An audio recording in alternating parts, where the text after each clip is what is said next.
New videos के लिए subscribe icon को क्लिक कीजिए एंड बेल आइकन को दबाइए ताकि आपको new educational videos time to time मिलती रहें।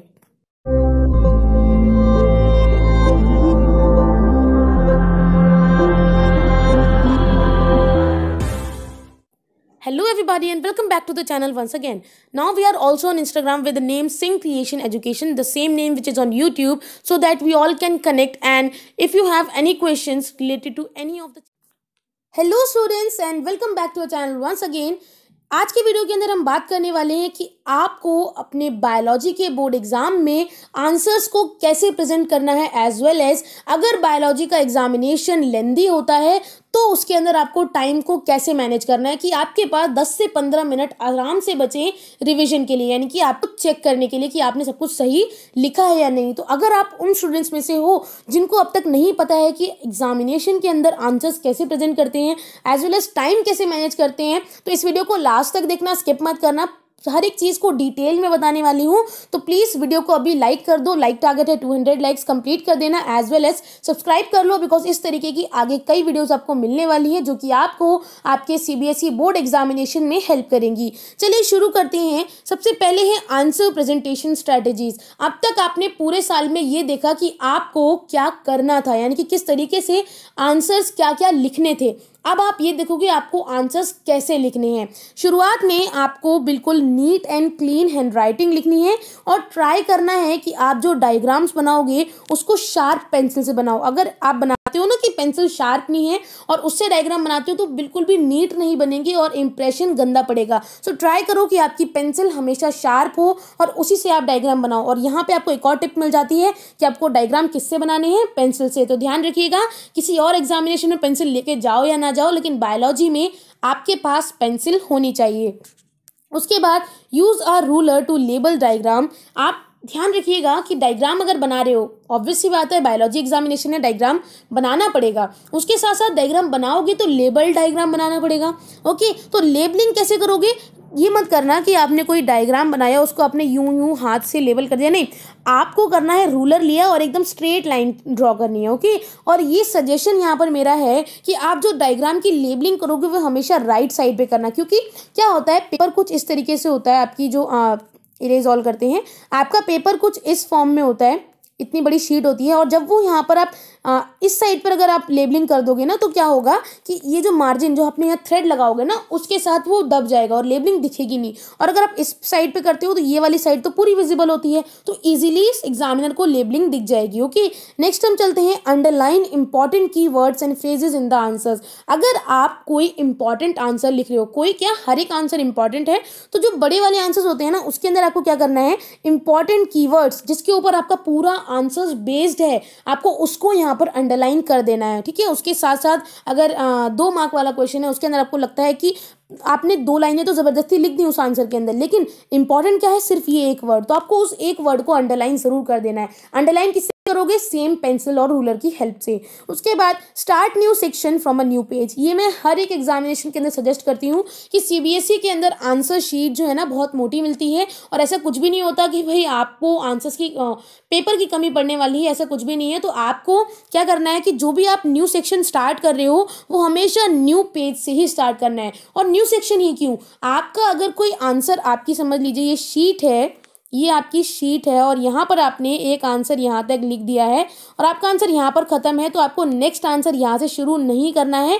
अगर 8 से 10 लाइनें बचती हैं तो आपको यहाँ से शुरू नहीं करना है, आपको क्या करना है, नेक्स्ट पेज से। अगर वो बड़ा आंसर है, अगर छोटा 2 से 3 लाइनों का आंसर है तो आप कर सकते हो, लेकिन वो बड़ा आंसर है, आपको पता है कि इतने स्पेस में नहीं आने वाला है, तो आपको नेक्स्ट पेज से ही शुरू करना है। ओके, तो ये एक टिप हो गई। उसके बाद नेक्स्ट चलते हैं include diagrams even if the question does not state.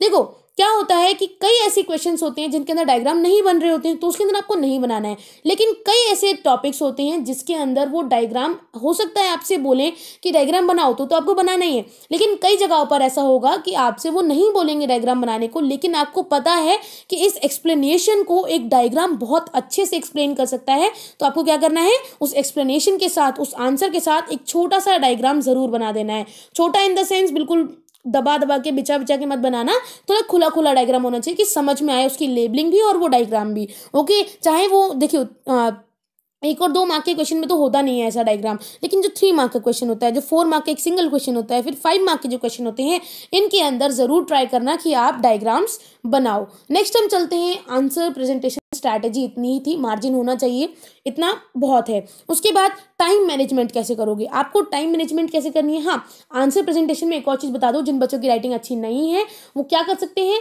वो जेल पेन से अपना आंसर लिख सकते हैं, क्योंकि जेल पेन से राइटिंग जो है वो नीट एंड क्लीन लगती है। तो आप इस चीज़ को एक बार गौर फरमा सकते हो। उसके बाद हम चलते हैं कि आपको बायोलॉजी के एग्जामिनेशन अगर लेंदी आ जाता है तो आपको टाइम कैसे मैनेज करना है। सो टाइम मैनेजमेंट के लिए आपको एक और चीज़ करनी है कि आपको ए और बी सेक्शन, जो 1 मार्क और 2 मार्क वाला जो सेक्शन होता है, उसको हाफ एन आवर के अंदर कंप्लीट कर लेना है। बिकॉज इसके अंदर जो क्वेश्चंस होते हैं ना, वो बहुत छोटे टाइप के होते हैं, यानी कि 2-2 3-3 लाइनों के अंदर आंसर आ जाते हैं। सिंगल लाइन के आंसर्स होते हैं, 1 मार्क और 2 मार्क वाले क्वेश्चन होते हैं इसके अंदर। उसके बाद आप सी सेक्शन पे आओगे। सी सेक्शन कितने टाइम में आपका फिनिश हो जाना चाहिए, 1 घंटे 15 मिनट के अंदर आपका पूरा सी सेक्शन कंप्लीट हो जाना चाहिए। बिकॉज इसके अंदर 12 क्वेश्चंस होते हैं 3-3 मार्क के। ओके, उसके बाद सेक्शन डी। सेक्शन डी जो है, इसके अंदर सिर्फ और सिर्फ एक क्वेश्चन होता है, इसलिए इसको आपको 15 मिनट के अंदर कंप्लीट कर लेना है। आप सोच रहे होगे यार, वो तो हमारा ए और बी तो इतना बड़ा सेक्शन था, फिर भी आपने हाफ एन आवर बोला, और ये तो एक क्वेश्चन है फिर भी 15 मिनट। नहीं, वैल्यू बेस्ड क्वेश्चन होगा, और इस वैल्यू बेस्ड क्वेश्चन के अंदर आपको थोड़ा सोचना पड़ता है और अच्छे से लिख के आना, बिकॉज 4 मार्क्स इजीली नहीं मिलेंगे। तो 15 मिनट से ऊपर इसको टाइम मत देना। नेक्स्ट हम चलते हैं सेक्शन ई।